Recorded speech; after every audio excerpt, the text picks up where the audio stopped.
আলু এমন একটি সবজি যা প্রতি তরকারিতেই রান্না করা যায়।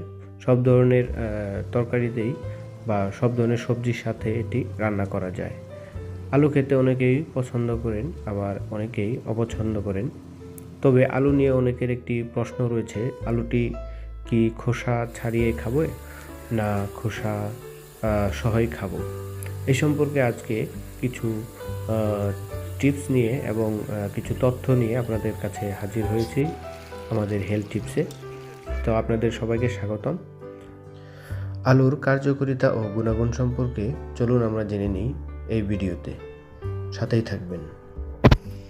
রক্তচাপ নিয়ন্ত্রণ করে। আলুর খোসায় রয়েছে ভিটামিন, মিনারেলস ও ফাইবার, যা শরীরের জন্য অত্যন্ত উপকারী। এতে প্রচুর পরিমাণে পটাশিয়াম থাকে, যা ইলেকট্রোলাইটের ভারসাম্য বজায় রাখতে রক্তচাপ